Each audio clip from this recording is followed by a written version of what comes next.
গল্পের পাঠক নিশ্চয়ই আমার এই রকম বিবরণ শুনে মনে করেন গল্প লেখার তাগিদেই আমি এই কথাগুলো বলি, যাতে অলৌকিক গল্পের অলৌকিকত্বটা কিছুটা বাড়ে, রহস্য, রোমাঞ্চ, ভয়ের পরিবেশ তৈরিতে সেটা সাহায্য করে। কিন্তু সর্বতোভাবে সত্যি কথাগুলো আমি লিখি, এক ফোঁটাও বাড়িয়ে বলি না। বিশ্বাস না হলে মটলেনে তারানাথ জ্যোতিষীকে জিজ্ঞেস করে দেখতে পারেন। আমার আর কিশোরীর মধ্যে একটা টনক আছে। তারানাথের বিষয়ে উঠলেই অথবা তারানাথের বাড়ি যাওয়ার কথা হলেই সেটা নড়ে ওঠে। কিভাবে জানি না। আমার ইচ্ছা হলে ও টের পায়, আবার ওর ইচ্ছা হলে আমি বুঝতে পারি। আর যে জিনিসটার সঙ্গে যোগাযোগ রয়েছে তা হলো বৃষ্টি। তারানাথের বাড়ি গেছি আর বৃষ্টি হয়নি এমন খুব কম বাড়ি হয়েছে। এবারেও আমি যখন তারানাথের দাওয়াটায় উঠে ছাতাটা মুড়ছি, তখনই ভিতর থেকে কিশোরীর গলা পেলাম। সত্যি বলতে কি, এই প্রচণ্ড বৃষ্টির মধ্যে আমি আগে পিছে কোনো দিকেই না দেখে মটলেনের মুখটা থেকে তারানাথের গলির মধ্যে রীতিমতো ছুটে এসেছি। ভাগ্যিস বাড়ি থেকে বেরোনোর পরেই গরম গরম জিলিপিটা কিনে নিয়েছিলাম, আর বেলার দিকে গিয়ে পাশিংশও কিনে রেখেছিলাম। তা না হলে এই বৃষ্টির মধ্যে আর কোনো কিছুই জোগাড় করতে পারতাম না, খালি হাতেই আসতে হতো। তারানাথের বাড়ি যাবার ব্যাপার হলেই আমার মনটা কেমন আনন্দে নেচে ওঠে। সব সময়ের প্রবল ব্যস্ততায় প্রতিদিনকার জীবন থেকে আনন্দটা কোথায় হারিয়ে যায়। গড়পড়তা বেশিরভাগ মানুষ যারা কলকাতায় কাজের সূত্রে রয়েছেন, আমার মনে হয় তাদের অভিমতটাও আমার সঙ্গেই মিলবে। সকাল থেকে রাত পর্যন্ত কাজকর্ম করার জন্য এখানটায় থাকা, মনগুলো বহু দূর পড়ে থাকে। এই সব কিছুর মধ্যে আমরা দুজনে যখন তারানাথের বাড়ি যাই, তখন আমাদের সব ব্যস্ততার মধ্যেও কলকাতায় থাকার একটা আনন্দ আমরা খুঁজে পাই। এটা আমার গোটা দেশের অন্য কোনো প্রান্তে থাকলে হয়তো আর পেতাম না। তারানাথের বাড়ি গেলেই আমরা এক রাশ আন্তরিকতার সঙ্গে আজগুবি সব গল্প শুনতে পাই। অবশ্য তারানাথ বলে এসব গল্প গল্প হয় না, ঘটনা, তার জীবনে বিভিন্ন অধ্যায় ঘটে থাকা সত্য ঘটনা। আমরা অবশ্য তারানাথের সামনে যতক্ষণ থাকি ততক্ষণ তার বক্তব্যের বিরোধিতা করি না, মনে মনে একটা উদ্দেশ্য থাকে বলেই করি না। তারানাথের গল্পগুলোকে অবিশ্বাস করলে তারানাথ ভয়ঙ্কর চটে যায়। তবে আমরা দুজনেই একথা স্বীকার করি যে তারানাথের মতো এমন গল্প বলিয়ে লোক সচরাচর আর দেখা যায় না। যে কোনো রকম ঘটনা তারানাথ এমন সুন্দর করে সাজিয়ে গুছিয়ে বলতে পারে যে শুনতে শুনতে মনে হয় আমরা বুঝি সত্যিই সেই জগতেই রয়েছি। সে যা বলছে সেগুলোকেই পরম সত্য বলে মনে হয়, যদিও তার ঘর থেকে বেরিয়ে আসার পর অথবা দিনের আলো ফুটলে তার গল্পের প্রতি আর আস্থা থাকে না। সেগুলোকে নেহাত বানানো আজগুবি গল্প বলেই মনে হয়। আমি কিশোরীকে দেখে একটা জিনিস বুঝেছি, যারা অবিশ্বাসী হয় ভূত বা অলৌকিক প্রকৃতির গল্পের সবচেয়ে ভালো শ্রোতা তারাই হয়। কিশোরী আর আমি কিভাবে যেন তারানাথের সাথে এক সূত্রে আটকা পড়ে গেছি। আমরা যখন যাই সেটা একে অপরকে জানিয়েই হোক বা না জানিয়েই, সবসময় দেখি তারানাথের সামনে দুজনেই উপস্থিত রয়েছি। ব্যাপারটা আমরা যতবার তারানাথের কাছে জানতে চেয়েছি, তারানাথ তার বিখ্যাত রহস্যসূচক হাসিটি হেসে বলেছেন, দুজনের সাথেই মনের সম্পর্ক রয়েছে কিনা তাই দুজনে একসঙ্গে চলে আসো। আমি যখন তারানাথের ঘরের মধ্যে ঢুকলাম তখন দেখলাম কিশোরী নিজের বৃষ্টির জলে ভেজার জন্য ক্যাম্বিসের জুতোটা উল্টো করে ভিতরের জল ফেলছে। কিশোরী আমাকে বলল, কি গো? পিছন ফিরে তাকিয়ে দেখলুম কিশোরী গলির মোড় থেকে ঢুকছে, বৃষ্টির জন্য দাঁড়ায়নি। আমিও সোজা চলে এলাম। আমি বললুম, আমি তোমাকে খেয়ালই করিনি ভাই, আমি রীতিমতো ছুটে এখানে চলে এসেছি। আজকে বৃষ্টির জন্য তারানাথের জন্য কিছু আনতে পারিনি, মনটা কিরম একটা খচখচ করছে। আমি বললাম, কোনো চিন্তা নেই, আমি নিয়ে এসেছি। আমি বাড়ি থেকে বেরিয়েই এই জিলিপি কিনে নিয়েছিলাম, আর পাসিং শো আগে থেকেই রাখা ছিল, সুতরাং চিন্তা করার কোনো কারণ নেই। কিশোরী একটা চওড়া হাসি হেসে বলল, যাক বাবা, বাঁচালে। আমি ভাবলাম কিছুই আনিনি, কোন মুখে আর গল্প শোনার আবদার করবো। আমি বললুম, চলো এবার দরজা খুলে ঢোকা যাক, বাইরে দাঁড়িয়েই সব গল্প করবো নাকি। আমরা এবার দরজায় ধাক্কা দিলাম। দরজার আগুল ভেতর থেকে বন্ধ করা আছে। অল্প কিছুক্ষণ অপেক্ষা করার পরেই দরজাটা খুলে গেল। স্বয়ং তারানাথই দরজাটা খুলে দিল। আমরা বহুদিন হলো তারানাথের বাড়ি আসছি। আগে যখন চারি অর্থাৎ তারানাথের ছোট্ট মেয়ে ছিল তখন সেই এসে দরজা খুলে দিত। কখনো কখনো চুড়ি অথবা রঙিন লেস কিনে আনার বায়না করত। এখন সেই চারি শ্বশুর বাড়িতে সংসার করছে। আমাদেরও চুলের বেশ কিছুটা অংশ পড়ে পেকে গেছে, সময়ে এগিয়েছে। তারানাথের কিন্তু বিশেষ কোনো পরিবর্তন হয়নি। আমরা যবে প্রথম তারানাথের কাছে এসেছিলাম সেই দিনকার কথা মনে পড়ে। তারানাথের খোঁজ আমাকে কিশোরীই দিয়েছিল। আমি চিরকালই হাত দেখানো, জ্যোতিষের কাছে ভবিষ্যৎ জানতে যাওয়া এইসব বিষয়ে আগ্রহ দেখিয়ে এসেছি। আমি প্রকৃতিগতভাবে কিশোরীর মতো অতটা অবিশ্বাসী নই। কিশোরীর সাথে আমার একটা অন্যরকম সম্পর্ক তৈরি হয়ে গেছিল। একটা অতি সাধারণ ব্রিজ খেলার আড্ডায় কিশোরীর সাথে আমার আলাপ হয়েছিল। তখন অবশ্য সেটা নেহাত আলাপই, কোনো সাক্ষাৎ নেই। তারপর পথের ধারে একদিন আমি বই দেখে বেড়াচ্ছি কলেজ স্ট্রিটের কাছে। কিশোরী আমাকে বলল, হাত দেখাবে নাকি? এক দারুণ নামকরা জ্যোতিষী রয়েছে। কিশোরীর সঙ্গে সেই দিন তারানাথের কাছে প্রথম এসেছিলাম। চেহারা অত্যন্ত গৌরবর্ণ, বেশ কিছুটা লম্বা, বয়স ৬০-৬২ বেশি নয়, অথচ দেখে বেশ বৃদ্ধই মনে হয়। চোখের দৃষ্টি উজ্জ্বল, চোখ বড়, তবে বুদ্ধির সঙ্গে বেশ কিছুটা ধূর্ততা মেশানো আছে। তারানাথের থেকে এই চেহারার বিশেষ পরিবর্তন এত বছরেও আমরা লক্ষ্য করতে পারলাম না। আমাদের চুল পেকে গেল, চারির বিয়ে হয়ে গেল। তারানাথ কোন জাদু বলে নিজের বয়সটা একদম সেই প্রথম দিনের মতোই ধরে রেখেছে। আজও তারানাথকে দেখে ৬০-৬২ বছরের বলেই মনে হয়। তারানাথ আমাদেরকে দেখে ভীষণ খুশি হল। আমাদের বলল, তাড়াতাড়ি ভিতরে এসো, ভিজে যে একেবারে চুপসে গেছো। আমরা সত্যি একেবারে ভিজে স্নান করে গেছি। আমাদের হাত পা মোছার জন্য তারানাথ একটা গামছা দিল।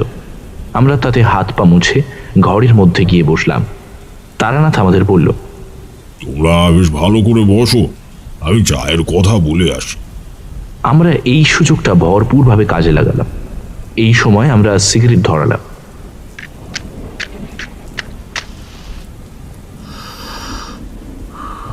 তারানাথের সামনে আমরা ধূমপান করি না। তারানাথও আমরা যতক্ষণ সিগারেট খাই ততক্ষণ ঘরের মধ্যে ঢোকে না, ইচ্ছে করেই ঢোকে না। আমাদের ধূমপান শেষ হওয়ার পরে তারানাথ ঘরের মধ্যে এলো। আমরা তাকে জিলিপির ঠোঙা আর পাসিংশো সিগারেট দিলাম। সেই যে মজ করে তামাকের জোগাড় করা, টিকে সাজানো, ধীরে ধীরে আগুন ধরানো, আগুনের নিভে যাওয়া এবং তাকে আবার ধরানো, অনেকখানি আয়োজনের শেষে তামাকের জন্য প্রস্তুত হওয়া, তাতেই লুকিয়েছিল আসল তামাক খাওয়ার আনন্দ। এ কি আর একখানা সিগারেট ধরানোর মধ্যে রয়েছে? এই সবে মাত্র আগুন জ্বালালাম, দুটান দিতে না দিতেই শেষ হয়ে গেল। একে আবার নেশা বলে নাকি? আজকাল মানুষের ব্যস্ততা এসে গেছে জীবনে, এত আয়েস করে তামাক খাওয়ার সময় কোথায়?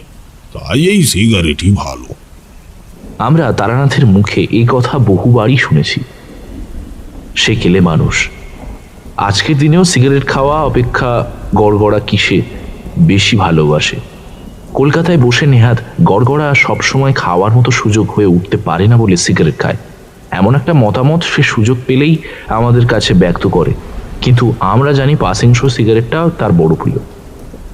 এখানে হলো আমাদের ব্রহ্মাস্ত্র।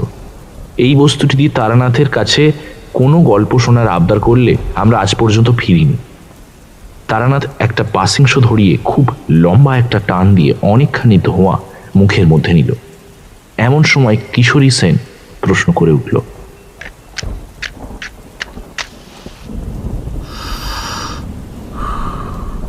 আচ্ছা ঠাকুরমশাই, আপনি কি কোনো জাদু টাদু করেন নাকি? আমাদের সবার বয়স বাড়ছে, চোখে কম দেখছি, মাথার চুল পাকছে, মানে বয়স বাড়ার সব লক্ষণই দেখা যাচ্ছে আর কি। এদিকে আপনার মধ্যে তো সেসব কিছু দেখি না। প্রথম দিন যেমন দেখেছিলাম তেমনই, যেরাম লম্বা, গায়ের রং সব তেমনই আছে। তারানাথ হু হু করে হেসে বলল, না হে না, ওসব জাদু টাদু কিচ্ছু নয়। তোমাদের তো বলেছি জাদু করা, ভেলকি দেখানো সবগুলো নিষেধ আছে। আর জাদু দেখানোর মতো নিম্ন শ্রেণীর কর্ম দ্বারা যদি বরস ধরে রাখা যেত, তাহলে এই জগতে সবাই অমর হয়ে যেত। আমি কিছুই করি না। বহুদিনের অভ্যাস, কিছু প্রাণায়াম করি, আর এতদিন তন্ত্র সাধনা করছি, সেই বলে কিছু শক্তি শরীরের মধ্যে তো সঞ্চিত হয়েছে। তাই জন্যই আমার শরীরের রূপান্তর পাক হয় অন্যদের থেকে একটু কম। বিগত 30 বছরে আমি কখনো অসুস্থই হইনি। ওই যোগ অভ্যাসের ফল আর কি। কিশোরী তার স্বভাবতই অবিশ্বাসের সুরে বলল, তাই আবার হয় নাকি? আপনি বলছেন যোগ অভ্যাস করতে পারলেই মানুষ অনেক দিন বাঁচবে? তারানাথ এইবার একটু রেগে গিয়ে বলল, হ্যাঁ, অবশ্যই বাঁচবে। তা না হলে ভারতবর্ষের শত শত বছর বয়সী সন্ন্যাসীরা পাহাড়ের উপরের গুহায় বেঁচে থাকতে পারতেন না। এই রকম উদাহরণ আছে অনেক। তবে তার জন্য কঠিন সাধনার প্রয়োজন। তোমার মতন লোক পারবে এমনটা ভাবার দরকার নেই। এইবার বিষয়টা খারাপ দিকে চলে যাচ্ছে। তারানাথ চটলে এই দিনটাই মাটি হবে। আমি বললাম, ওর কথা তো ভাববেন না, ও আপনার সব কথাই বিশ্বাস করে, শুধুমাত্র আপনার সামনেই যা ওই একটু আর কি মজা করে। তারানাথের মেজাজ এবার একটু শান্ত হলো। তারানাথ উঠে ঘরের মধ্যে চলে গেল। সম্ভবত আমাদের জন্য চা আনতে যাচ্ছে। শাড়ির বিয়ে হওয়ার পর থেকে তারানাথ নিজেই ঘরের মধ্যে থেকে চা নিয়ে আসে। তারানাথের স্ত্রী বাইরের লোকের সামনে কখনো বেরোয় না। কিশোরীকে বললাম, আর একটু হলেই দিচ্ছিলে সব মাটি করে, শুধু শুধু পুরোর কথায় পেছনে লাগতে যাও কেন? কিশোরী উত্তরে কি একটা বলতে যাচ্ছিল, এমন সময় তারানাথ ঘরের মধ্যে প্রবেশ করল। তার হাতে পেয়ালা ভর্তি চা, দুধ চিনি ছাড়া লাল চা, সঙ্গে আম তেল দিয়ে জব জব করে মাখা মুড়ি, কাঁচা লঙ্কা আর আমাদের আনা জিলিপি। সে আমাদের সামনে সবকিছু রেখে বলল, নাও, এই গরম চা মুড়ি একটু খাও। বাইরে যা বাদলা হচ্ছে তাতে জমবে ভালো।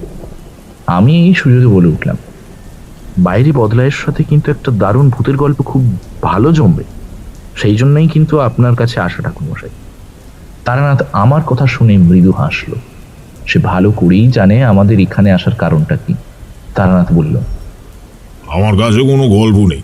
আমি যা বলি সেগুলো সবই আমার সঙ্গে ঘটে যাওয়া ঘটনা। তোমরা যদি শুনতে চাও তা আমি বলতে পারি। তার আগে এই জিলিপি খেয়ে নাও, তারপর শুরু করব। আমরা আনন্দে আহ্লাদিত হয়ে যা মুড়ি জিলিপি সব খেয়ে নিলাম। তারানাথও আমাদের সাথে খেলো। তারপর পরম আয়েশ করে একটা পাসিংশো সিগারেট ধরিয়ে দু টান দিয়ে তারানাথ জানলার দিকে কিছুটা তাকিয়ে রইল।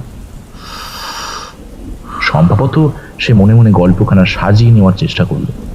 কথা বলতে কি, তারানাথের মতো এত ভালো বাগ্মিতা বড় বড় নেতা নেত্রীদেরও থাকে না। তার বলা যে কোনো গল্পই আমরা মন্ত্রমুগ্ধের মতো শুনি। তারানাথ বলল, আজ তোমাদের যে গল্পটা শোনাবো এটা আমার গ্রামে ঘটে থাকা ঘটনা। ওই মর্মান্তিক। কিশোরী উৎসাহিত হয়ে বলল, কি ঘটনা, শোনা যাক। তারানাথ এইবার বলতে আরম্ভ করলো।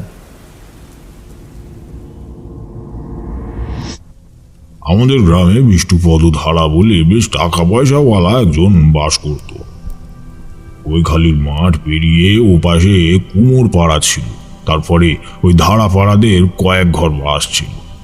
বিষ্ণুপদর দাদা বিষ্ণুপদ ধারা আমার বাবার বিশেষ বন্ধু ছিলেন। ওই বিষ্ণুপদর দুপুরুষ আগে হরিপদ বলে একজন মালদাহ জেলা থেকে এসে আমাদের এই গ্রামে বসতি স্থাপন করেছিল।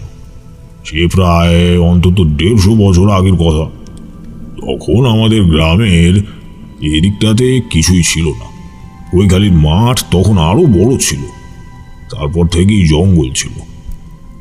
বসতি স্থাপন করার মতো কোনো পরিবেশ ওখানে ছিল না। আমি যখন ছোট ছিলাম তখনই ওদিকটাতে দিনেও লোকজন খুব কম যেত। জায়গাটা একেবারেই পরিত্যক্ত। লোকজন যাওয়ার জন্য উপযুক্ত নয়, বসতি স্থাপনের জন্য তো নয়। আমার বাবা দাদুদের মুখে শুনে এসেছি হরিপদরা নাকি দিনে ব্যবসা বাণিজ্য করলেও রাতের বেলা অন্য কাজ করত। গ্রামের বা গ্রামের পাশাপাশি জায়গাতে নয় বটে, তবে হরিপদরা দূর জায়গায় ডাকাতি করতে যেত। ওদিক থেকে প্রায় প্রতিদিনই রাতের বেলায় হাড়ে রেড়ে শব্দ শোনা যেত, আর অনেকেই মশালের আলোয় তা দেখেছে। আমাদের গ্রামের সবাই বলা বলি করতো আশেপাশের জায়গা থেকে বহু লোক এসে রাতের বেলা জড়ো হতো ধারাদের বাড়ির বাইরে। তারপর ওরা সবাই মিলে রণ পায়ে দূর গ্রামান্তরে ডাকাতিতে বেরোতো। তবে এই কথা সম্পূর্ণ গুজব নাও হতে পারে। আমি নিজে ধারাদের বাড়িতে প্রতিষ্ঠিত কালী মূর্তি দেখেছি। সে কালী কিন্তু দক্ষিণা কালী নয়, ডাকাত কালী, ভীম ভবানী মূর্তি। সাধারণ গৃহস্থ সেই মূর্তিতে পূজা অর্চনা করে না। সে যাই হোক, আমাদের সময় ধারাদের বাড়িতে অবশ্য সেসব কিছুই নেই। তারা সম্পূর্ণভাবেই ব্যবসায়ী। বাজারে একটা চাল আলু পেঁয়াজের আড়ত আছে, সেটা তাদের 3 ভাই মিলে ভাগ করে চালায়। বিষ্ণুপদর 3 ছেলেদের সময় আমি আমাদের গ্রামে ছিলাম। মধ্যম পুত্র রাখাল আমার বন্ধু স্থানীয়। আমি তান্ত্রিক মতে দীক্ষা নেওয়ার পরে গোটা ভারতবর্ষেই বিভিন্ন স্থানে ঘুরে বেরিয়েছি। এই কথা তো তোমাদের বলেছি। আমার তান্ত্রিক দীক্ষার বিষয়ের ব্যাপারটাও বেশ অদ্ভুত। আমার সর্বপ্রথম তন্ত্র বিষয়ে হাতখড়ি হয়েছিল বীরভূম শ্মশানের মাতু পাগলির হাত ধরে। গ্রামের মানুষজনের অনেক বারণ সত্ত্বেও আমি ওই পাগলিকে মা বলে রেখেছিলাম। তার কাছ থেকে সাধনা আর কিছু শিখবো এমন আশা করছিলাম। যদিও সে আমাকে বরাবরই বলেছিল যে এখানে না আসতে। সে বলেছিল আমার দ্বারা এইসব হবে না। এ কথা আমাকে তন্ত্র বিষয়ে যার যার কাছে গেছি তারা সবাই বলেছে।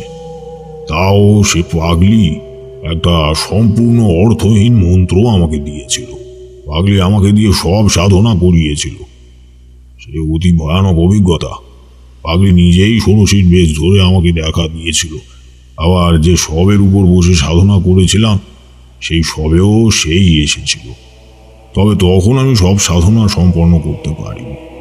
পাগলি আমাকে কয়েকটা ভেলকি দেখিয়েছিল মাত্র। আমি সেদিন সারা রাত শ্মশানে বসে থাকতে পারিনি। বিভিন্ন রকম ভয়ানক জিনিসপত্র সহ্য করার পর যখন সেই আকাশ রাঙা করে ভয়ানক পিশাচিনী মূর্তি এসেছিল, গোটা শ্মশান ভূমি জুড়ে নরকঙ্কালের স্তূপ ভেঙে পড়েছিল। ঝোপঝাড়ের মধ্যে থেকে ভয়ানক শৃগালের ডাক ভেসে আসছিল। তারপর আমি আর বসে থাকতে পারিনি। ভেবেছিলাম সেটা বুঝি মহাডামুরির রূপ। আমার সামনে যে ষোড়শী এসেছিল সেই বলেছিল আমি নাকি মহাডামর মন্ত্র জপ করে চলেছি। দেখো বাবু, তখন আমি অত শত কিছুই জানি না। বলতে গেলে সম্পূর্ণ অজ্ঞ অবস্থায় মাতু পাগলি যা বলেছিল তাই করে গেছিলাম। সেদিন রাত্রে আমি ভয়ানক যে মূর্তিকে দেখেছিলাম সেও ছিল মাতু পাগলির একটা ছেলে মানুষই। নিজেই পরে আমাকে বলেছিল দশ মহাবিদ্যা সাধনা অত সোজা নয়। অনেক পুণ্য কর্ম না থাকলে তা হয় না। অত সহজে এক রাতে মরার উপর বসে মন্ত্র জপ করলেই ডামুরি এসে নিজে দেখা দেয় না।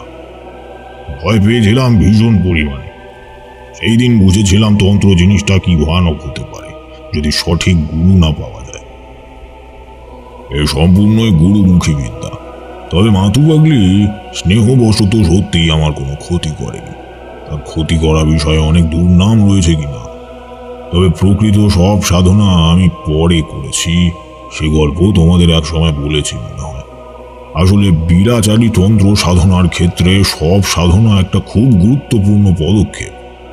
এটার মধ্যে দিয়ে না গেলে অনেক কিছুই হয় না।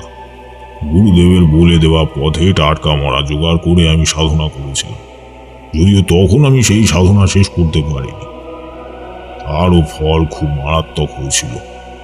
ওই খালি মাঠে সেই মরা আমাকে মারতে এসেছিল বেতাল হয়ে। তার মুক্তি হয়নি, দেহটা আমি সম্পূর্ণরূপে কাজে লাগাতে পারিনি, আর ঊর্ধ্বগতি হয়নি। গুরু কৃপা আর মধুসুন্দরী দেবীর কৃপায় আমি সেই যাত্রাতেও প্রাণে রক্ষা পেয়েছিলাম। সেবার আমি মহাকাল উজ্জয়ন মন্দিরে গিয়েছিলাম। কথায় বলে মহাকাল স্বয়ং না ডাকলে কেউ সেখানে যেতে পারে না। হয়তো আমি সত্যিই তার ডাক পেয়েছিলাম, সেই জন্যই যেতে পেরেছিলাম। সেই অভিজ্ঞতা আমি জীবনে কখনো ভুলব না। তন্ত্রে ভৈরব সাধনা অতি গুরুত্বপূর্ণ একটি বিষয়। এখনকার দিনে যারা তন্ত্র নিয়ে নাড়াচাড়া করেন তারা ভৈরবকে নেহাত একটি গ্রাম্য দেবতা বা ওই রকম কিছু একটা বলে কল্পনা করে। বেশিরভাগ সাধকই ভৈরবের সাধনা করে না। এটা কিন্তু আমার মতে একটা খুবই বড় ভুল। ভৈরবই পারেন যে কোনো রকম বিপদ থেকে সাধককে উদ্ধার করতে। আগেকার রাজবাড়িতে সিংহ দুয়ারের বাইরে যেমন পাহারাদাররা থাকতো, আজকালকার দিনে যেমন দেখবে কোনো বাড়ির লোক বাড়ির বাইরে দারোয়ান বসানো থাকে। তার কাজ যেমন রক্ষা করা, ভৈরব প্রত্যেক জায়গায় প্রতিষ্ঠান করেন রক্ষাকর্তা হিসাবে। এনাদেরও বিভিন্ন রূপ হয়। তুমি একদম ছোট্ট ছেলের মতো বটুক ভৈরবের সাধনা করতে পারো, আবার কাল ভৈরবেরও পারো। অসিতঙ্গ ভৈরবের যেমন পারো, আবার ক্ষেত্রপাল ভৈরবেরও পারো।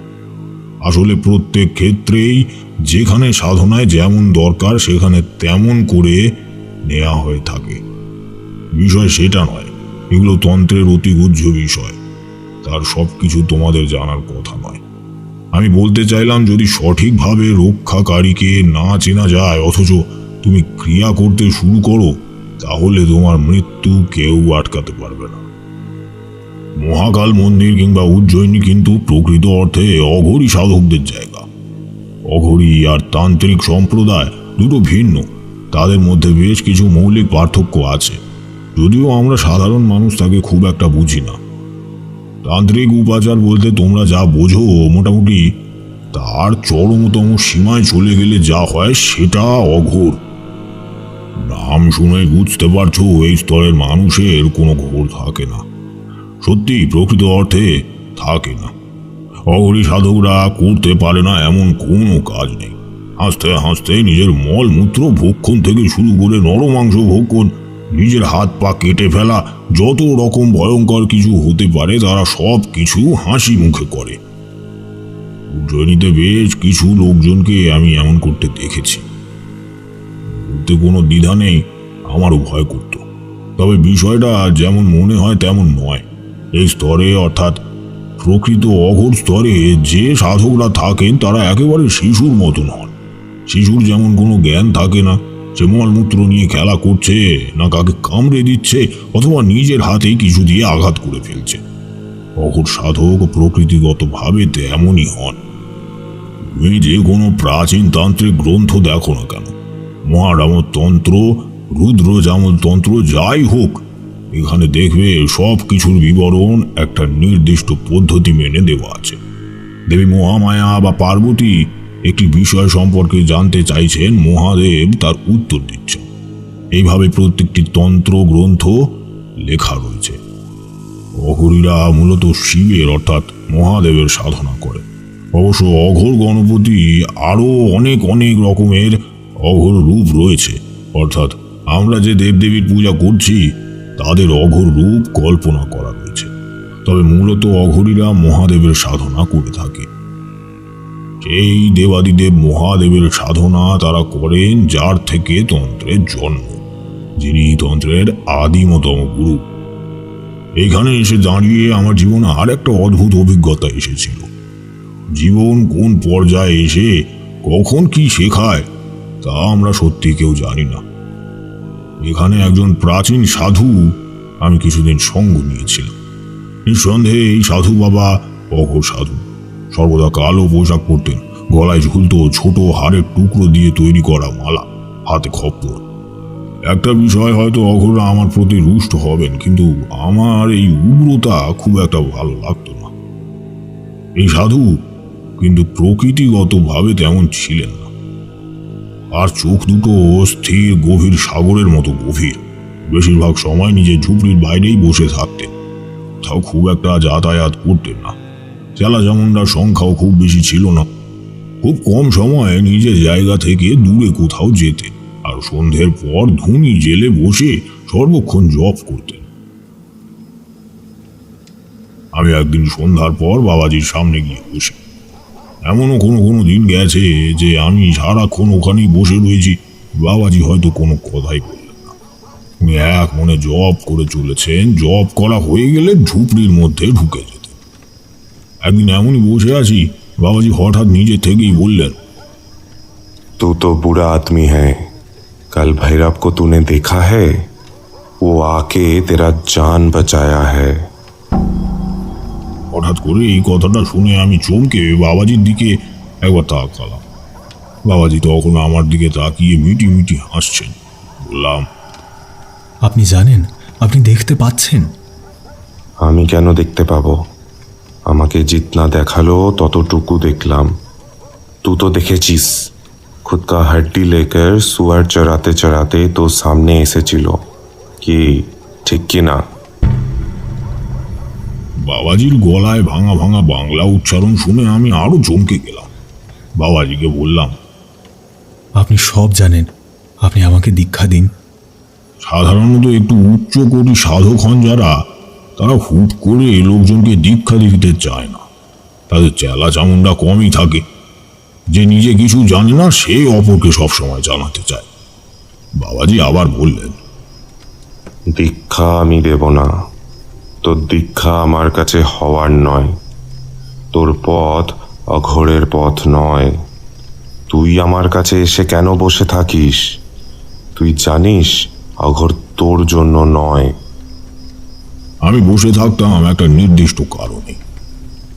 ওই সাধকরা মহাডামর তন্ত্রের নিম্নতম অংশ ভূত ডামরে স্বাভাবিক সিদ্ধ লাভ করে থাকে। নিম্ন শ্রেণীর আত্মাদের নিয়ে এদের নাড়াচাড়া অনেক বেশি। বেশ কিছুদিন ধরে আমি ভূত ডামরে সাধনা করার কথা ভাবছি। মাতুবাগলি হাকিনী সিদ্ধা ছিলেন, ওর কাছ থেকেই শুনেছিলাম নিম্নতর অবস্থানে অনেক জীব বসবাস করে।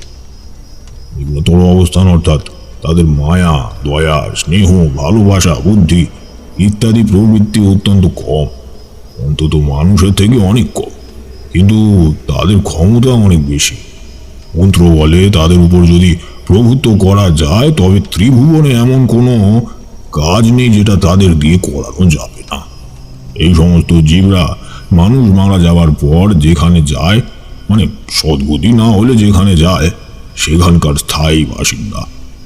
ডাকিনী, হাঁকিনী, শাকিনী ইত্যাদি বিভিন্ন এদের সব নাম। তাই আমি বেশ কিছুদিন ধরে এই সাধনা করতে চাইছি। তখন বয়স কম ছিল, ক্ষমতার লোভে অনেক কিছুই করেছি। পরে বুঝেছি ওসব অসার, ওসব দিয়ে কিচ্ছু হয় না। সাধক শুধু ভ্রষ্ট হয়ে ঘুরে বেড়ায়। তখন আমাকে যে কোনো মূল্যে ওই সাধনা করতেই হবে। একেবারে রোগ চেপে গেছে। উপযুক্ত গুরু না পেলে, উপযুক্ত সাধনার পথ না জানলে এইসব পথে পা বাড়ানো আত্মহত্যা করার মতোই। সাধুজিকে সাহস করে কথাটা বলেই ফেললাম। আমি হাকিনী সাধনা করতে চাই। সাধুজি কথাটা শুনে কিছুক্ষণ আমার মুখের দিকে তাকিয়ে রইলেন। তারপর তিনি আমাকে বললেন, तू तो मधुसुंदरी देवी का आशीर्वाद पाया है, उसके बाद भी ये सब करना चाहता है? মধুসুন্দরী দেবী নিজেও দশ মহাবিদ্যার কোনো দেবী নয়। আমি আমার ভার্যা রূপে সাধনা করেছিলাম, মাতৃরূপে নয়। এই সাধনা প্রকৃত মাতৃ সাধনা নয়। তাও মধুসুন্দরী দেবী এমন নিম্ন শ্রেণীর অপদেবী নয়। সাধুজির কথা শুনে আমি একটু লজ্জা পেলাম। তারপরই মনে হলো, যদি আমার এই পথে পা বাড়ানোর আগে মধুসুন্দরী দেবীর আদেশ পেতাম। এর আগেও এমন ঘটনা ঘটেছে। বহু সাধনা করতে গিয়ে দেবীর আদেশ পেয়েছি না করার, তখনই সেখান থেকে পিছনে সরে এসেছি। সেই দিক থেকে আমি কিছুটা নিশ্চিন্ত ছিলাম বটে। তেমন যদি কোনো বিপদ ঘটতো তবে দেবী আমাকে সচেতন করতেন। কিন্তু কই, তেমন তো কোনো সংকেত আমি পাইনি। সাধুজির কাছে রইলাম আরো বেশ কিছুদিন, সেবা শুশ্রূষা করলাম। সাধুজি আমাকে মন্ত্র দিলেন, বললেন, খুব সাবধান, একটু হলে ভয়ানক রকমের মৃত্যু নেমে আসবে। এই সমস্ত বছর সাধনা করা আগুন নিয়ে খেলা করার মতো। যদি সঠিক সাধনা করতে পারো, এই আগুন তোমাকে যা চাইবে তাই দেবে। আর যদি ভুল করো তাহলে এতেই তুমি পুড়ে মরবে। আমি সাধুজির আশীর্বাদ আর মধুসুন্দরী দেবীর আশীর্বাদ মাথায় নিয়ে সাধনার জন্য উপাচার শুরু করলাম। এইসব সাধনার প্রক্রিয়া ও বিধি অত্যন্ত গূঢ়। সেসব সম্পর্কে তোমাদের বলে লাভ নেই। আমি যে বললাম, মাধু পাগলির কথায় আমি খুব প্রভাবিত হয়েছিলাম। সেই থেকেই আমি সাধুজির কাছে হাকিনী মন্ত্র চেয়েছিলাম। সাধুজি কিন্তু আমাকে তা দেয়নি। আমাকে বললেন, তুমি সে পাত্র নও। হাকিনী সাধনার একটা স্তরে নিজে হাতে মৃতদেহ জোগাড় করতে হয়, যে মৃতদেহকে তুমি হত্যা করেছ। অন্যের প্রাণকে সমর্পণ করতে না পারলে হাকিনী সাধনায় সিদ্ধি লাভ করা যায় না। এরপর সাধুজি বললেন, এই একই কারণে আমি অঘোর হয়েও ভূত দামন নিয়ে খেলা করি না। আমি হাকিনীর মন্ত্র জানি না। সাধুজি আমাকে আর ডাকিনী বিদ্যা শেখালেন। ডাকিনীরা ওই একই লোকের প্রাণী, তবে শক্তি কিছু কম, তাই জন্য ভয়ও কিছু কম। তবে ঠিক ঠিক প্রয়োগ করতে পারলে এদের দ্বারা কিছু কম কাজ হয় এমনটা নয়। আমি এতেই আশ্বস্ত হই এবং ধীরে ধীরে সাধনার উদ্দেশ্যে এগোতে থাকি। শুক্লা চতুর্দশী তিথির এক সময় থেকে আমার সাধনা শুরু হয়। পরবর্তী 2 শুক্লা চতুর্দশী তিথি পরে সাধনার সম্পন্ন হওয়ার কথা, যদি সব ঠিকঠাক থাকে তাহলে। অনেকে মনে করে তন্ত্রের এইসব সাধনা বুঝি 1 দিন অথবা 3 দিনেই হয়। বিষয়টা তা নয়। তন্ত্রের স্থান, কাল, সময়ের গুরুত্বটা ভীষণ গুরুত্বপূর্ণ। সঠিক তিথিতে সঠিক সাধনা শুরু করলে, যদি গুরু সঠিক পথ বলে দেন, তবে তোমার সাধনা অনেক সহজ হয়, সিদ্ধি লাভ নিশ্চিত হয়। ভুল তিথিতে ভুলভাবে সাধনা করলে তুমি 1000 বছরেও সিদ্ধি পাবে না। আমি প্রথম দিন মানুষের হাড়ের তৈরি মালা গলায় পরিধান করে সেই রকমই একটা মালা হাতে নিয়ে বিশেষ এক প্রকার আসনে বিশেষ এক প্রকার মুদ্রায় বসে জপ শুরু করলাম। এক্ষেত্রে দিনের বেলা তুমি সাধারণ জীবনযাপন করবে, কিছু কিছু বাধা নিষেধ ছাড়া, আর গোটা রাত ধরে তোমাকে সাধনা করে চলতে হবে। যতদিন ধরে চলবে ততদিন এই একই নিয়ম। সাধনার ক্ষেত্র কিন্তু অবশ্যই শ্মশান ভূমি, অন্য কোনো জায়গায় এই কাজ করা যায় না। প্রথম 3-4 দিন আমার কিছুই মনে হলো না। তারপর থেকে আস্তে আস্তে ক্ষুধা তৃষ্ণা কমে আসতে লাগলো। বুঝতে পারতে শুরু করলাম শরীরের ওজন কমে যাচ্ছে। এরপরেও সাধনার ক্ষেত্রে অনেক বিশেষ বিশেষ রকমের অনুভূতি আছে। এগুলো সব তোমরা বুঝবে না, তবে যেটা বুঝবে সেটা হলো এই সময় থেকে আমার অদ্ভুত অদ্ভুত জিনিস দর্শন হতে শুরু করলো। আসলে মন্ত্র বলে তুমি তোমার থেকে কম বুদ্ধি সম্পন্ন অথচ তোমার থেকে বেশি ক্ষমতাবান কোনো প্রাণীর উপর প্রভুত্ব করবে, আর এটা তো সে খুব সহজে মেনে নেবে না। আমাকে সাধু এইসব বলেই রেখেছিল, বাধা আসবে, শুধু সাধনার সময় আসবে এই নয়। দিনের বেলা ধরো তুমি কিছু খাবে বলে কোনো কিছু জোগাড় করছো, হয়তো বিষাক্ত কিছু এসে তোমায় দংশন করলো, অথবা তুমি নদীতে স্নান করতে গেলে জলে তলিয়ে গেলে। এমন সব ঘটনাও ঘটতে পারে। যখনই যে পরিস্থিতিতেই মনে হচ্ছে যে বিপদ আসন্ন, এই বিপদ সাধারণ বিপদ নয়, তখনই ইষ্টকে স্মরণ করবে। সেই একমাত্র পারে সকল বাধা বিপত্তি থেকে তোমাকে রক্ষা করতে। আর সর্বদা যা যা করতে হবে তা হলো গাত্র বন্ধন দিয়ে রাখতে হবে। যদি নিজের স্থান আর গায়ে বন্ধন দিয়ে না রাখো, তাহলে তোমার মৃত্যু কেউ আটকাতে পারবে না। এই জিনিসের ভুল যেন কখনো না হয়।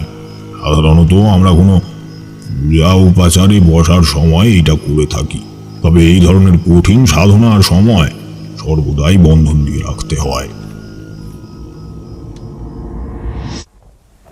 কিশোরী তারানাথকে প্রশ্ন করলো, আচ্ছা, তাহলে তো পদে পদে বিপদ। আপনার সাথে এরকম কিছু হয়েছিল নাকি? তারানাথ বাচ্চা শিশুর মতো ওর দিকে তাকিয়ে বলল, হয়েছিল মানে? আলবাত হয়েছিল। এর মধ্যে একবার আমি ভেবেছিলাম আমি বুঝি আর বাঁচব না। একদিন রাত্রে আমি কিছু উপাচার সংগ্রহ করে জপ করতে যাব বলে কুটির থেকে বেরিয়ে শ্মশানের একটা নির্দিষ্ট স্থানে যাচ্ছিলাম। আমি যেখানটায় থাকতাম সেখান থেকে হেঁটে ওই 5 মিনিট সময় লাগতো যেখানে আমার আসন ছিল সেখানে যেতে। আমি হাঁটছি, এমন সময় লক্ষ্য করলাম আমার ঠিক পিছনে খুব কাছে আমার সঙ্গে তাল মিলিয়ে কে যেন পা ফেলে ফেলে এগিয়ে আসছে।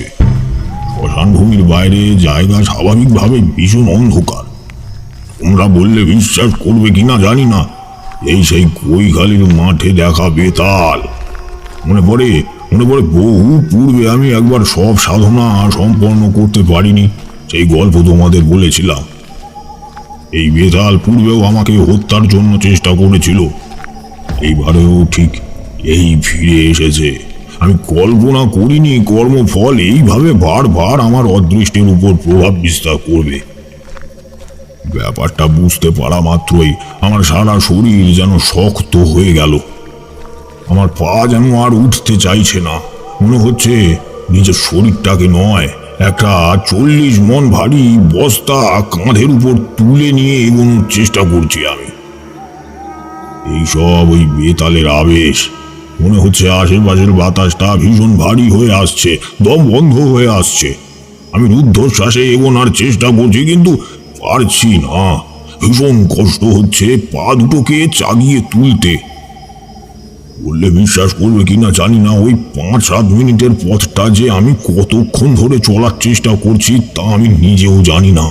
ভাবছি প্রাণপণে দৌড় লাগাবো, কিন্তু পারছি না। ভীষণ অমোঘ কি যেন আকর্ষণ আমাকে পিছন থেকে টেনে রেখেছে। এমন সময় পায়ে কি একটা জড়িয়ে গিয়ে আমি মুখ থুবড়ে পড়ে গেলাম।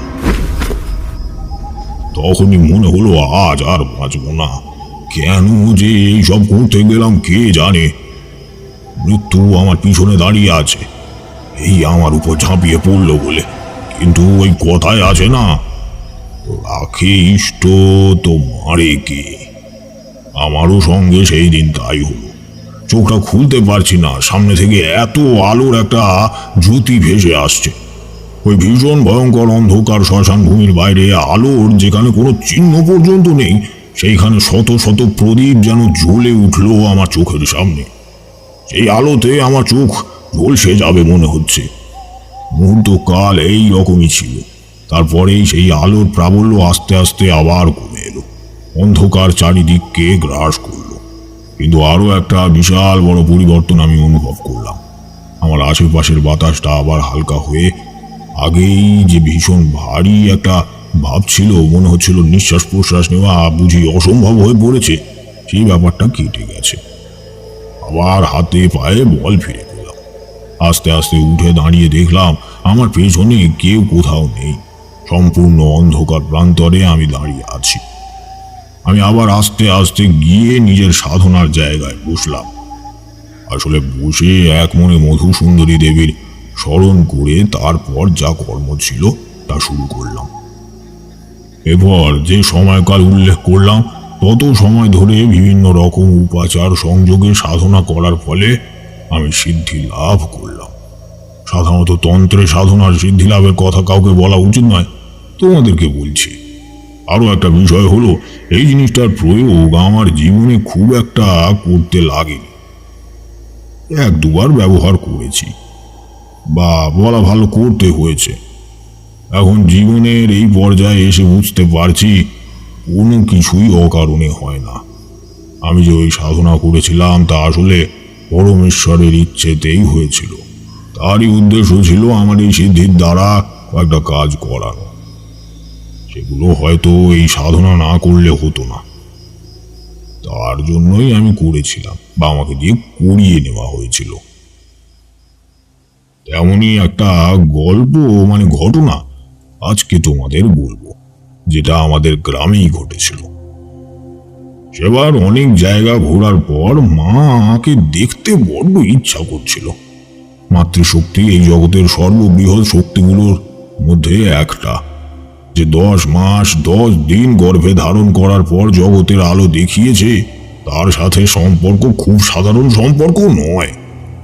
অন্তত আমার মনে হয়েছে তার এক ডাকে জগতের সব কাজ ছেড়ে তার কাছে চলে যাওয়াটাই মানুষের বা যে কোনো জীবের স্বাভাবিক প্রবৃত্তি।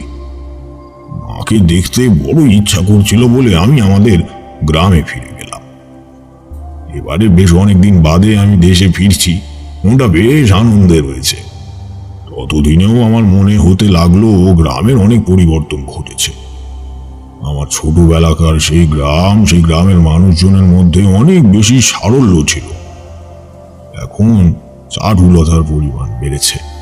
মানুষজনের জীবন অনেক বেশি পরিমাণে নগর কেন্দ্রিক হয়ে উঠেছে। যত বেশি নগর কেন্দ্রিক জীবন তত বেশি জটিলতা।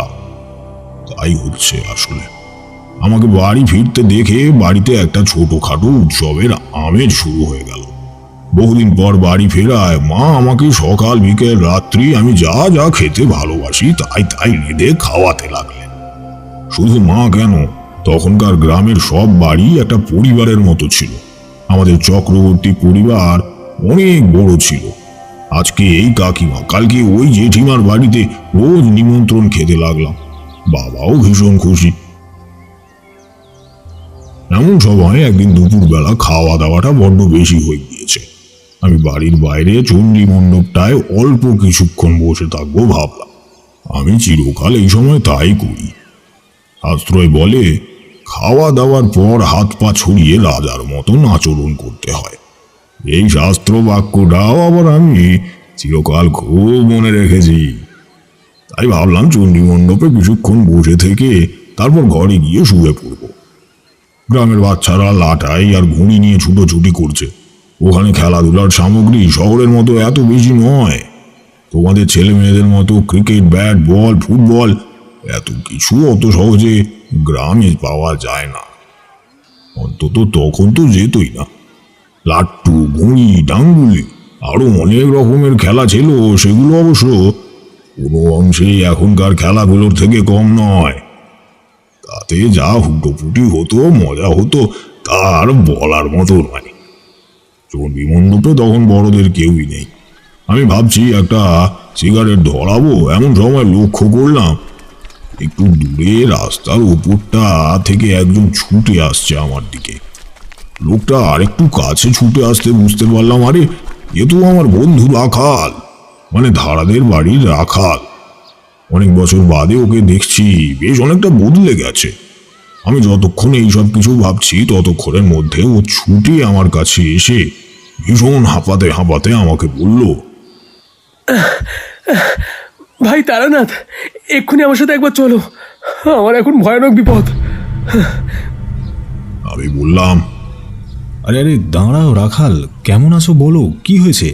এত ব্যস্ত হয়ে পড়ছো কেন? ভালো নেই তারানাথ, একদম ভালো নেই। কি হচ্ছে আমাদের সাথে কিছু বুঝতে পারছি না। তুমি আমাদের সাথে তাড়াতাড়ি চলো না, না হলে না হলে না হলে হয়তো বিল্টু, তাকে আর বাঁচানো যাবে না। তোমাকে যে যেতেই হবে। পথে সব বলবো, তাড়াতাড়ি চলো আমার সাথে। এরপর সে প্রায় আমার হাত ধরে আমাকে টানতে টানতেই সঙ্গে করে নিয়ে চলল। আগেই বলেছি, ধারাদের বাড়ি আমাদের গ্রামের মোটামুটি একটা প্রান্তে বলা চলে। তাদের বাড়িতে যখন গিয়ে পৌঁছালাম তখন বেশ খানিকটা সময় অতিক্রান্ত হয়ে গিয়েছে। গ্রামে পরিবহন অত উন্নত নয়, আমাদের পায়ে হেঁটেই গোটা পথটা যেতে হলো। বাড়িতে গিয়ে দেখি বাড়িতে শ্মশানের মতো নিস্তব্ধতা। রাখাল আমাকে অল্প কিছুক্ষণ বাইরে দাঁড়াতে বলে নিজে ঘরের ভিতরে গেল। তারপর বেরিয়ে এসে বলল, বিল্টুকে এখন একটু ঘুম পাড়ানো গেছে, তুমি এখানটায় বসো, তোমাকে সব ব্যাপারটা আগে বলি। তুমি বহুদিন দেশে ছিলে না, দেশের সব খবর তুমি জানো না। দাদার ছেলের এই 5 বছর হলো বয়স, ওর নাম বিল্টু। ওর জন্যই তোমার কাছে ছুটেছিলাম। বিল্টু খুব স্বাভাবিকভাবেই আমাদের বাড়ির প্রত্যেকের খুবই প্রিয়। ও একদম ঠিকই ছিল। এই কিছুদিন আগে থেকেই প্রথম একবার অদ্ভুত আচরণ শুরু করে। এই ধরো 10 আগের কথা, বিকালে ওই খালির ধারে বাকি সব ছেলে মেয়েদের সাথে ও খেলছিল। ওই তাল নারকেলের ঝোপটা শুরু হওয়ার আগে যে ফাঁকা জায়গাটা ওখানটায় সবাই মিলে ডাঙ্গুলি খেলছিল। সন্ধ্যের একটু আগেটা করে বাড়ি ফিরে এলো। হাত মুখ ধুয়ে বৌদি যেমন খেতে দিল তেমন মুড়ি টুড়ি খেয়ে পড়তে বসে গেল। খুব স্বাভাবিকভাবে ও এমনটা করে থাকে প্রতিদিন। বৌদি বাইরে রান্না করছে, এমন সময় ওর ঘরের ভেতর থেকে কেমন একটা অদ্ভুত জন্তুর মতন আওয়াজ শুনতে পায় বৌদি। প্রথমটাই ভেবেছিল বাড়ির বাইরে হয়তো শিয়াল টিয়ালদের দল কিছু কিছু চিৎকার করছে। তারপর ঘর থেকে আওয়াজটা আসছে বুঝতে পেরে বৌদি উঠে গিয়ে দেখে বিল্টু মুখ দিয়ে কেমন অদ্ভুত একটা জন্তুর মতো আওয়াজ করছে। বৌদি প্রচণ্ড ভয় পেয়ে যায়। দাদাকে, আমাকে, ভাইকে সবাইকে ডাকতে থাকে। আমরা গিয়ে দেখি বিল্টু ঘরের মধ্যে গড়াগড়ি খাচ্ছে আর মুখ দিয়ে কেমন একটা অদ্ভুত বন্য জন্তুর মতন আওয়াজ করছে। ওর মুখ থেকে লালা গড়াচ্ছে, ওপরের সাথে নিচে চোয়ালটা জড়িয়ে গেছে। গিয়ে তিনজনে ওকে ধরাধরি করে তোলার চেষ্টা করলে দেখি ও রীতিমতন ফকটক করে কাঁপছে, আর কি সব দুর্বোধ্য ভাষায় বলে চলেছে, আর তার একটা কথারও মানে কিছু বোঝা যাচ্ছে না। সে কথার আদৌ কোনো মানে আছে কি না সেটাও আমার জানা নেই। সেই প্রথম শুরু হলো, তারপর থেকেই প্রতিদিন এমন চলতে থাকলো। সেই দিন থেকেই দেখলাম বিল্টু সব সময় কেমন একটা ধুম জ্বর, ও এমনি সময়ই ঠক করে কাঁপে। এই গরমের সময়তেও সারাদিন প্রায় কিছুই খায় না। ওকে অল্প কিছু খাওয়াতেই পাড়াশুদ্ধ লোকের মাথার ঘাম পায়ে পড়ে যায়। সন্ধ্যের পর থেকে এই ব্যাপারটা চরম জায়গায় গিয়ে পৌঁছায়। প্রতিদিন ওরকম অদ্ভুত একটা আওয়াজ করে, কি আবল তাবল বলে, শূন্য দৃষ্টিতে উপরের দিকে তাকিয়ে থাকে। কখনো কখনো আমরা কেউ ঘরের মধ্যে গেলে প্রবল আক্রোশে তেড়ে আসে। একদিন তো কি হলো, কি ভাইকে কামড়েই দিল। আমরা তিনজন মিলে কিছুতে ছাড়াতেই পারছিলাম না। সে কি অবস্থা, ক্ষতস্থান থেকে গল গল করে রক্ত পড়ছে, আর ও দাঁত দিয়ে চেপে ধরে আছে। গ্রামেও আস্তে আস্তে ব্যাপারটা একটু একটু করে জানাজানি হতে লাগলো। গ্রামের কথা তো জানোই, লোকজন তিল থেকে তাল তৈরি করে, একটু সময় নেন না তাতে। সবাই বলতে লাগলো বিল্টুর বুঝি মাথা খারাপ হয়ে গেছে, তাই ওরকম করছে। আমরা প্রথম ভাবলাম নিশ্চয়ই কিছু শরীরের সমস্যা হচ্ছে। প্রায় 3-4টে আলাদা আলাদা ডাক্তার ডাকলাম। সেতুরের মধ্যম বাজার থেকে শৈলেন্দ্র ব্যানার্জিকেও ডাকা হয়েছিল। তার মতন ডাক্তার এই অঞ্চলে আর কেউ নেই। সেও পর্যন্ত এসে দেখে বলল বিল্টুর শরীরে সেরকম কোনো সমস্যা নেই। 4 দিন ধরে প্রায় কিছুই না খাওয়াতে দুর্বলতা এসেছে, সেটা আমরা বুঝতে পারছি। খুব একটা নড়াচড়াই করছে না। এখন সর্বক্ষণ নিজেকে নিজের ঘরের মধ্যে বন্ধ করে রেখে দিচ্ছে। কিন্তু এছাড়া শরীরে খুব একটা কোনো সমস্যা নেই। কেন এমন আচরণ করছে তার কোনো ব্যাখ্যা কোনো ডাক্তারই দিতে পারলেন না। এভাবে চলতে থাকলে তো ভাই ও কিছুদিন পরে আর বাঁচবে না। একটা মানুষ কিছু না খেয়ে কীভাবে বেঁচে থাকতে পারে বলো তো? খাবার দেখলেই কেমন খেপে যাচ্ছে। আজকাল ওই ব্যাপারটা খুব বেড়েছে। ওর ঘরের মধ্যে কেউ ঢুকলে তাকে তেড়ে আসছে, কামড়ে দিচ্ছে, কখনো লাথি মারছে। ওর ধারে কাছে কেউ ঘেঁচতে পারছে না একেবারে। রাখাল আমাকে এইভাবে আরো কয়েকটা দিনে বিল্টু নামক বাচ্চা ছেলেটি কি কি করেছে তার অনেক বিবরণ সবিস্তারে ব্যাখ্যা করতে লাগলো। আমিও তার বিবরণ মোটামুটি শুনতে লাগলাম। এইভাবে অনেকটা সময় কাটার পর আমি তাকে প্রশ্ন করলাম, বিল্টুরা সবাই মিলে যে জায়গায় খেলছিল সেই জায়গাটায় আমায় একবার নিয়ে যেতে পারো? দেখলে একবার সুবিধা হতো। তা না হলে আমি ঠিক বুঝতে পারছি না কি থেকে কি এমন হয়ে গেল। আরেকটা কথা, তোমরা নিশ্চিত তো যে ডাক্তার বলেছেন ওর শারীরিক কোনো সমস্যা নেই? রাখাল আমাকে বলল, হ্যাঁ ভাই, নিশ্চয়ই। প্রত্যেকটা ডাক্তারই বলেছে ওর শরীরে কোনো সমস্যা নেই। তুমি আমাদের সাথে এখন চলো কৈখালির ধারে, জায়গাটা আমি তোমাকে একবার দেখিয়ে নিই। রাখালের সঙ্গে আমি চললাম গ্রামের আলপথ পেরিয়ে কৈখালির মাঠের কাছে। এই জায়গাটার সঙ্গে কত ছেলে মেয়েদের ছোটবেলাকার স্মৃতি জড়িয়ে আছে আর বোধ হয় কোনো ঠিকই নেই। আমার ছেলেবেলার অনেকখানি সময় এই কৈখালিকে কেন্দ্র করেই কেটেছে। এই মাঠের সেই আদুর গায়ের কৃষ্ণবর্ণ শূকর চাকর সব কিছুই আমার জীবনের উপন্যাসের পাতায় খুব গুরুত্বপূর্ণ অধ্যায় হয়ে রয়েছে। রাখাল আমাকে নিয়ে কৈখালির মাঠে গিয়ে জায়গাটা দেখালো। এত বড় মাঠ পড়ে থাকতে ওই প্রান্তরের তাল গাছের সারি যেখানে শুরু হয়েছে সেইখানে গিয়ে যে ওরা কেন খেলছিল কে জানে। অদৃষ্টে থাকলে মানুষের সাথে যে কি কি ঘটে তা ভাবলে বড় অবাক লাগে। সে যাই হোক, আশেপাশের প্রকৃতি আর খুব কাছাকাছি থাকা এক রাশ তাল গাছ দেখেই আসল ব্যাপারখানি কি হয়েছে তা বুঝতে আমার খুব একটা দেরি হলো না। আমি বললাম,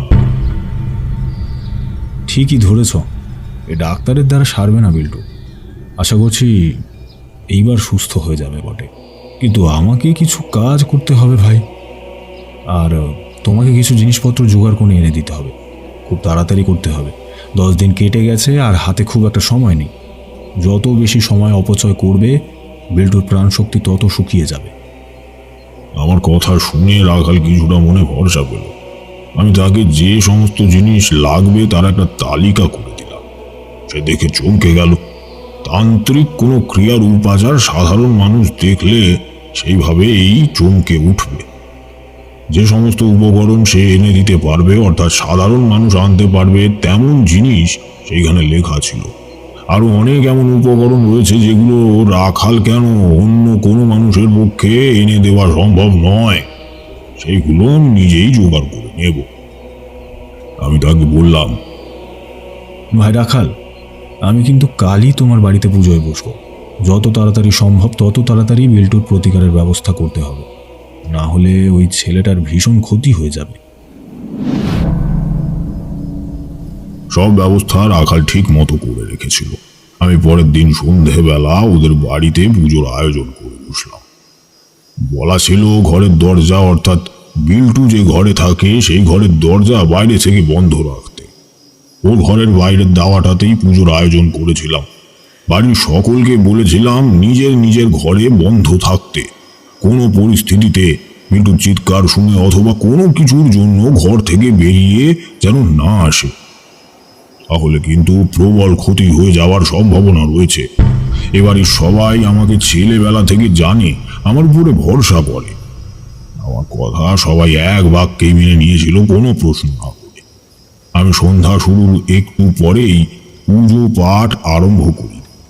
যখন আমি পুজোর আয়োজন করে বসি তখন ঘরের ভিতর থেকে বিল্টুর সেই জান্তব আওয়াজ শুরু হয়েছে।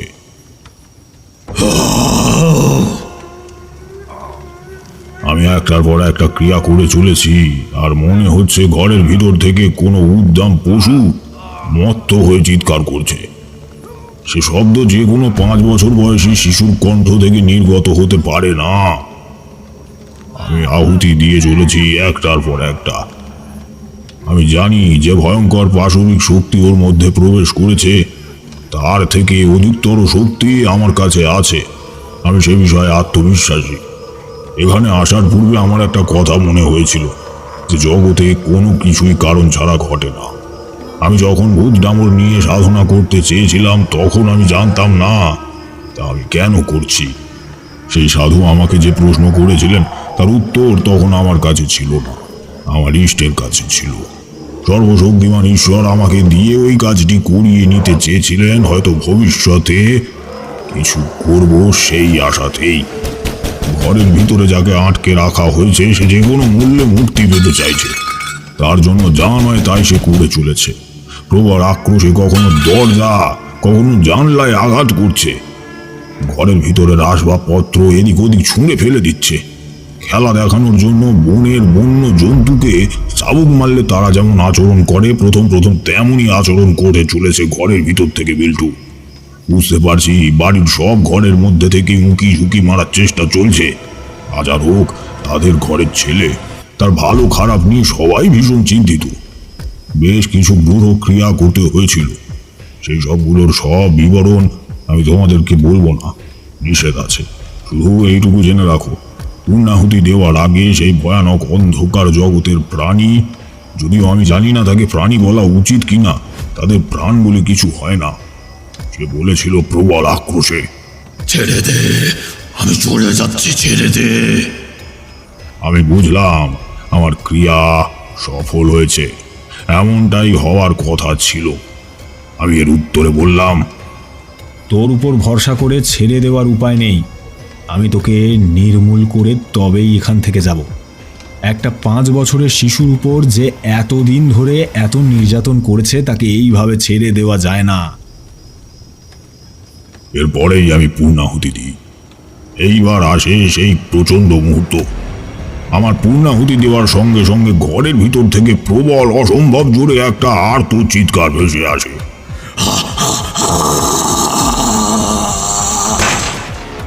বললে বিশ্বাস করবে না, কাঠের গড়া দেওয়া পাল্লা ভেজানো জানালা মনে হলো প্রবল হাওয়ার তোড়ে দেশলাই কাঠের বাক্সের মতো উড়ে গেল। গড়াত সহ জানলা ভেঙে উড়ে ঘর থেকে দূরে কোথায় গিয়ে পড়ল। এরপরই লক্ষ্য করলাম বিল্টুর মা পাশের ঘর থেকে খোকা বলে অত্যন্ত দ্রুত ছুটে এসে এই ঘরের দরজা খুলে ঘরের মধ্যে ঢুকে গেল।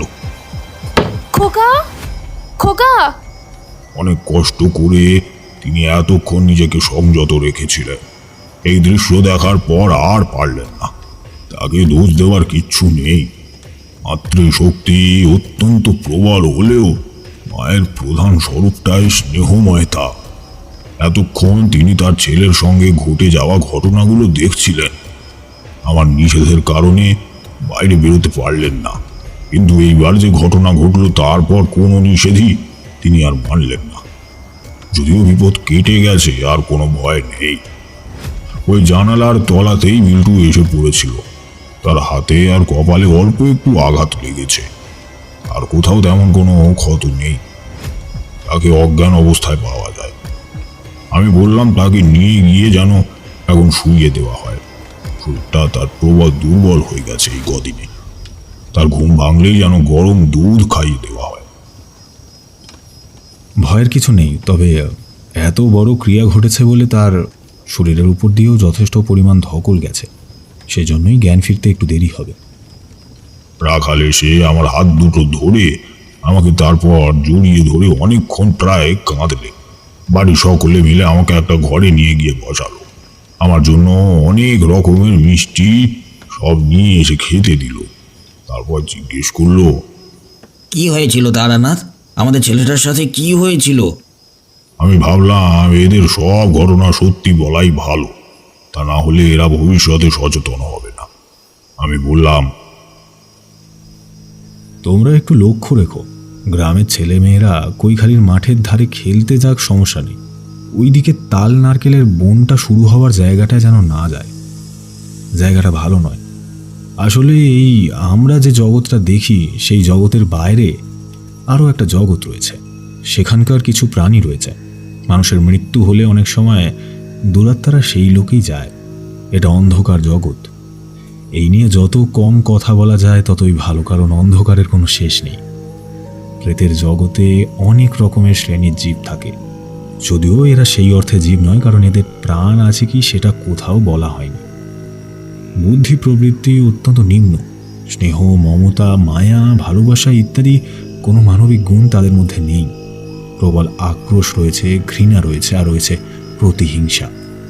তন্ত্রের বিশেষ শাখা এদের ওপর মন্ত্র বলে ক্ষমতা তৈরি করে এদেরকে দিয়ে বিভিন্ন রকমের কাজকর্ম করিয়ে নেওয়া শেখায়। নিম্ন শ্রেণীর তান্ত্রিকরা তাই করে থাকে। ওই জগতেরই একটা বিশেষ জীব হলো একানরে। ভূত ডামর তন্ত্রের একটা বিশেষ জায়গাতে এদের সম্পর্কে লেখা আছে। তন্ত্রে এদের বিবরণ সম্পর্কে বলা আছে, অর্থাৎ এদের যদি দেখা যেত তাহলে কেমন হতো আমি সেই সব কথা এদেরকে বলিনি, তোমাদেরকেও বলবো না। এগুলো না জানাই ভালো। ওইখানেই বলা হয় এমন স্থান যা জনবিরল, সেইখানে উচ্চ ডালপালাহীন গাছের উপর এদের বাসস্থান। এরা তাল, নারকেল এই জাতীয় গাছের উপর থাকতে পছন্দ করে। সাধারণভাবে মানুষের সমাজের মধ্যে এরা প্রবেশ করে না, তবে যদি কোনো মানুষ ভুলবশত এদের সমাজে গিয়ে প্রবেশ করে তাহলে তার আত্মার অংশ এরা ব্যবহার করে জনসমাজের সঙ্গে সংযোগ স্থাপনের জন্য। এরা সেই আত্মাকে কাজে লাগিয়ে মানুষের ক্ষতি সাধন করে। আমার মনে হয় বাচ্চারা খেলতে খেলতে কোনো কারণে হয়তো ওই জঙ্গলটার খুব কাছাকাছি গিয়ে পড়েছিল যেখান থেকে তালবন শুরু হচ্ছে। সেই কারণেই কোনো একটা একানরে বিল্টুর মধ্যে প্রবেশ করেছে। আমি আপাতত তার প্রবেশ বিল্টুর থেকে নিপাত করেছি, তাকে বার করে তাড়িয়ে দিয়েছি। তবে এই একটা মাত্রই যে ওখানে থাকে তা নয়, জায়গাটা জনবিরল। মানুষ ছাড়াও বিভিন্ন রকমের প্রাণী বাঁচার অধিকার রয়েছে। যাদের প্রাণ নেই তাদেরও রয়েছে। আমাদের জায়গায় অন্য কেউ প্রবেশ করলে যেমন আমরা পছন্দ করি না, আমরাও যদি অন্যের জায়গায় অনধিকার প্রবেশ ঘটাই তাদেরও তা নিশ্চয়ই খুব একটা ভালো লাগে না। আর ভালো লাগে না বলেই এত ঘটনা ঘটল। সুতরাং ওইখানটায় যেন কেউ না যায় এমনটা খেয়াল রাখা হলেই হলো। ওরা আমাদের ঘরে ঢুকে আসবে না নিজে থেকে। এই একানরে খুব শক্তিশালী প্রেত এমনটাও নয়। এর থেকে বহু শক্তিশালী প্রেত রয়েছে যারা মানুষের আত্মার অংশ নিলে তাকে হত্যা করে তবেই তার থেকে বেরোয়। বিল্টু এবং আমাদের সকলের সৌভাগ্য যে তেমন কেউ ওর মধ্যে প্রবেশ করেনি। আমার কথা শেষ হওয়ার সঙ্গে সঙ্গেই লক্ষ্য করলাম একটা ছোট বাটি হাতে করে বিল্টু ঘরের মধ্যে ঢুকে পড়েছে। আমার মুখের দিকে অল্প কিছুক্ষণ তাকিয়ে থেকে আমাকে চিনতে না পেরে শটান তার মায়ের দিকে তাকিয়ে বলল, খিদে পাচ্ছে।